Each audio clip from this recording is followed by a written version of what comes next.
ایک شہری کتا جنگل میں جایا کرتا تھا، تو اس کی نا جنگلی کتے سے دوستی ہو گئی۔ تو جنگلی کتا تھوڑا ماڑکا جا ہڈیاں نکلی ہوئی ہیں، شہری کتا موٹا تازہ۔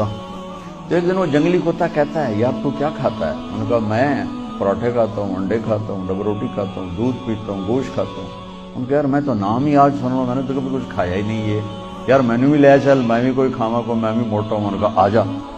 تو وہ اس کو لے کے چلا، تو جب جنگل سے نکلے تو روشنی میں جنگلی کتے کی نظر پڑی گلے میں پٹا، تو وہ کتا کھڑا ہو گیا، کہنے لگا میرے بھائی اے کی ہے، اے کی ہے۔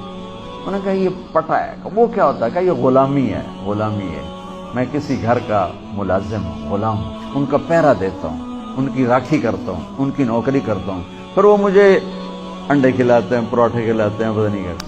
انہوں نے کہا میرے بھائی تجھے تیرے پراٹھے مبارک، مجھے میری آزادی مبارک، میں آزادی میں بھوکا رہوں، یہ مجھے زیادہ پسند ہے اس سے کہ کسی کی نوکری کر کے اور میں کسی کا غلام بن کے میں یہ انڈے پراٹھے کھاؤں۔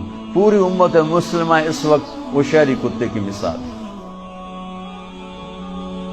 تو میرے عزیزو، سچائی پر آؤ، دیانتداری پر آؤ، انصاف پر آؤ، محبت پر آؤ، درگزر پر آؤ۔